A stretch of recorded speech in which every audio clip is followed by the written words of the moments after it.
This video is part of a series of videos intended to give an overview of the forms used by the American Red Cross in our shelter operations. The Shelter Staffing Job Tool isn't really a form, and it's probably one of those documents you might be tempted to skip over. My personal strong suggestion is don't. This document lays out the necessary numbers of workers and their job assignments as guidelines for staffing shelters. Rest assured, these numbers, both a minimum and an ideal head count, are based on past experience. And the importance of this information for shelter managers, it will arm you with the context of what HQ is thinking when your staffing request goes up the chain. The tool itself is 6 pages long and contains not only the charts we'll highlight in this video, but an overview of the hows and whys of assignments. Quite apart from giving you an understanding of the staffing protocols, this job tool contains pointers on the positions you will need to fill when, as a shelter manager or supervisor, you sit down to make out the staff schedule. Here's the numbers template for a shelter operating on 2 shifts of 12 hours each. As the number of clients increases, the number of staffers assigned goes up as well. A shelter with 50 or 100 clients needs a manager, a night supervisor, and a minimum of 1 shelter worker for each shift, ideally 2 or 3 shelter workers to handle everything. And again, these are guidelines, not absolutes. When you hit the 200 client threshold, an additional supervisor is needed for the day shift, since the manager now has more planning work to do, overseeing a shelter of this size.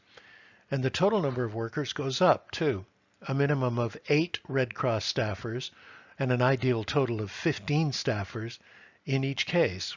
That's a manager, 2 supervisors, and between 5 and 12 workers. At 500 clients, 2 more supervisors are added, 1 for each shift, and the totals are now a minimum of 20 people, manager and supervisors included, or an ideal total of 39 people.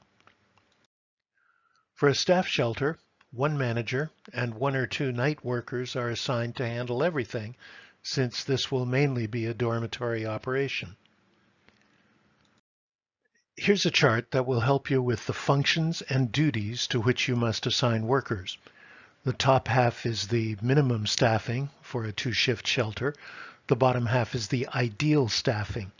And here again, the numbers rise as the client count rises. One important point, no matter how large the client base, there is always only 1 manager for the entire shelter who's responsible for the whole operation, all shifts, and only 1 night supervisor responsible for that 12-hour shift, and this night supervisor reports to the manager. Additional supervisors are added as the client count increases, but there will always be only 1 individual responsible for the whole shelter and 1 individual responsible for the night shift reporting to the manager. This chart repeats the numbers process for a shelter operating on 3 8-hour shifts a day.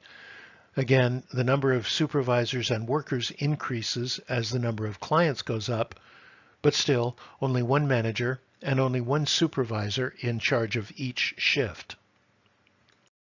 And finally, a breakdown of the job assignments based on the client count for a shelter operating with 3 shifts. This really is helpful to the shelter manager when it comes to assigning people.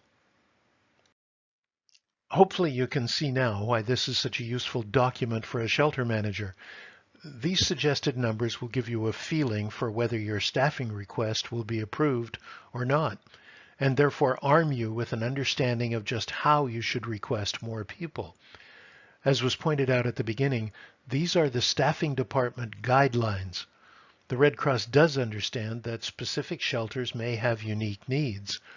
So if you do need additional staffers, make your case and submit the request. The Shelter Staffing Job Tool is available on the Exchange.